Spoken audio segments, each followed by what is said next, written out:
Saludos, mi nombre es Paul Rius y soy historiador. Hoy vamos a hablar de la polarización en el mundo actual. Pero, ¿qué diantres es la polarización? Cuando hablamos de polarización, en este caso polarización política, hablamos de una situación en la que existen dos polos totalmente opuestos. Polo norte, polo sur. Estados Unidos, Unión Soviética. O, en el mundo actual, izquierda y derecha. Veamos un pequeño ejemplo. Algunos grupos le piden a la mesa del Congreso que actúe, que sean más estrictos cuando se insulte a alguien. Me parece una auténtica vergüenza y Vox se está pasando, pero mil pueblos, que hagan su trabajo. Si dejamos que esto se normalice cada sesión, esto es un ambiente absolutamente irrespirable. Poco después pasaba esto dentro del hemiciclo. La mesa del Congreso parece que recoge el guante. Y la corrupción de la monarquía es una corrupción que corrompe nuestra democracia. Señoría, un segundo, por favor. Creo que ayer tuvimos un pleno lo suficientemente acalorado. Tratemos de, entre nuestras intervenciones, pues hacer de manera lo más sensata, lo más inteligente posible nuestra crítica política, sin tener que ofender. Me sorprende la doble vara de medir. Ayer se oyeron auténticas barbaridades y desde la presidencia de este pleno no se hizo nada. A continuación, un diputado de Vox dice esto. El vómito de mi boca. Eso es lo que provocáis los tibios y cada día más. La mayor afición que tienen los comunistas es matar a otros comunistas. Ante el comunismo les enseño esto y a sus socios esto. Vengan, que aquí estamos. Actualmente hay una situación de extrema polarización en la sociedad, porque estas dos tendencias, la izquierda y la derecha, se han distanciado tanto la una de la otra que parece que no hay forma alguna de que se vuelvan a encontrar. Hoy veremos por qué eso puede ser un problema para las sociedades actuales. Bien, cuando hablamos de izquierda o derecha, hay que hacer una pequeña síntesis de qué es cada una, o por qué se rige cada una. Sobre todo hablaremos o lo enfocaremos desde el punto de vista de, a la hora de gobernar, qué tipo de políticas usan una y otra. Cuando hablamos de la izquierda, a la hora de gobernar, su enfoque se centra en la sociedad, en fortalecer el conjunto de la sociedad. ¿Cómo? Mediante la implementación o la mejora de los servicios básicos, que es lo que conocemos como estado del bienestar. Este estado del bienestar que incluye pues, sanidad, educación, etc.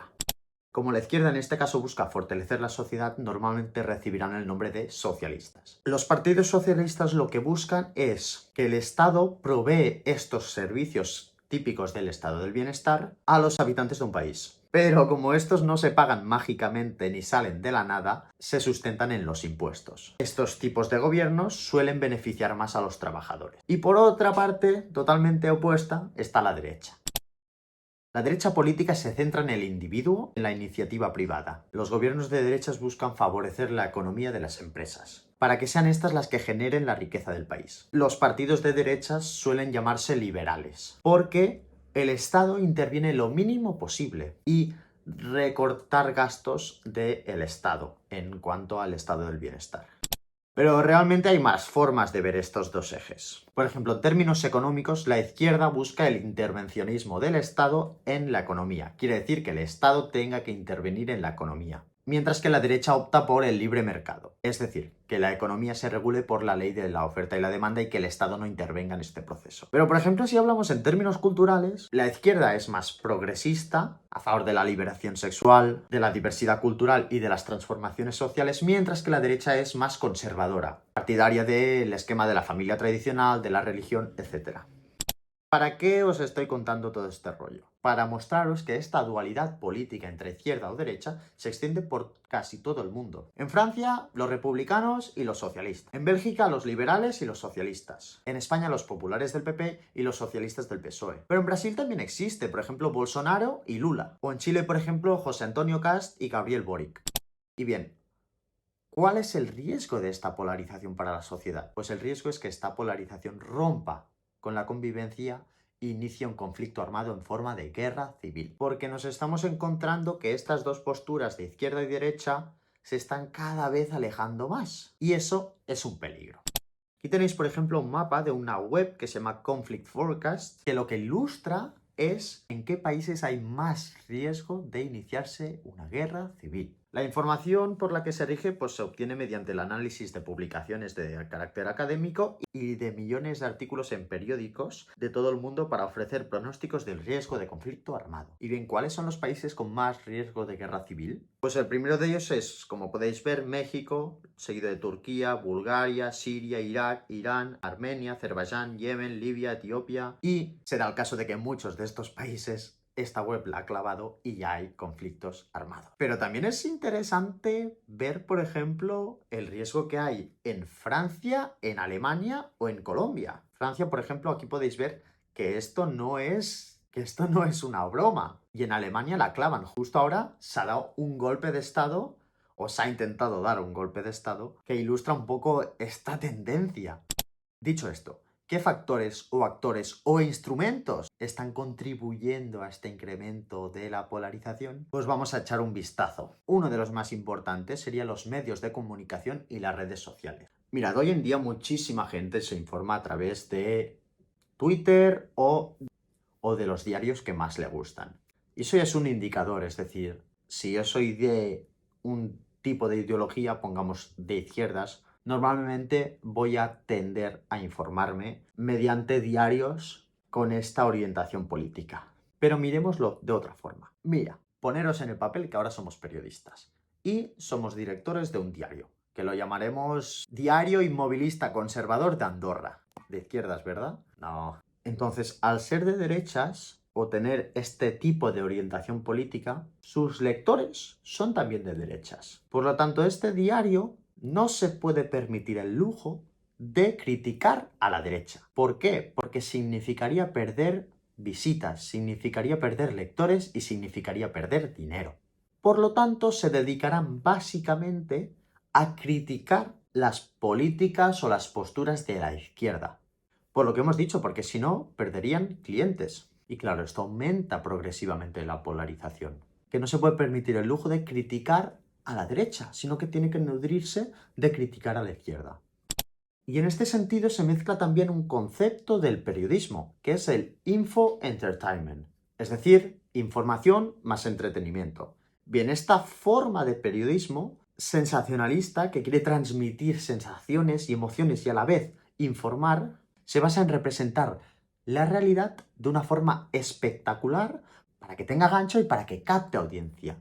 Y eso, señores, da lugar a noticias como esto o como esto. Y aquí también se mezclan las fake news. Pero esta tendencia de la posición en la que están los medios de comunicación, el uso que hacen del infoentertainment, se mezcla con cómo es la sociedad de hoy. La sociedad de hoy se le conoce por ser una sociedad de líquido. Y a ver, ¿qué diantres es la sociedad de líquido? Pues es un término definido por Zygmunt Bauman para expresar cómo es la sociedad de hoy, en el sentido de que es líquida, es decir, es cambiante, se adapta, se transforma a distintas situaciones nuevas. Vale, ¿y qué relación tiene con el tema del vídeo? Veámoslo con un pequeño ejemplo. Pues mira, imaginaros que yo tengo un vaso. Este vaso será mi teléfono, o mi ordenador, o la forma en la que me informe. Si yo quiero beber agua, voy a beber agua. Si yo soy de izquierdas, voy a informarme a través de diarios de izquierdas. Si yo quiero beber agua, no quiero beber Coca-Cola. Si yo soy de izquierdas, no quiero informarme por periódicos de derechas, porque básicamente no me atraen, no plasman lo que pienso y por lo tanto no leo lo que me gusta. Si yo soy de izquierdas, no querré recibir información de derechas. Y eso hará que paulatinamente me distancie de posiciones que no son las mías. Y que me polarice cada vez más. Y que cada vez más acepte comentarios de mi orientación política y critique o directamente cancele las que no son mis opiniones. Y aquí todo esto se mezcla con el último término que quiero introducir, que es lo que se conoce como la cultura de la cancelación. La cultura de la cancelación se basa en cancelar a una persona mediante la invalidación de sus opiniones. Y esto se extrapola o se usa también para las opiniones políticas. Directamente cancelo las opiniones que vienen del bando opuesto. Como tú eres un facha, ya no te escucho.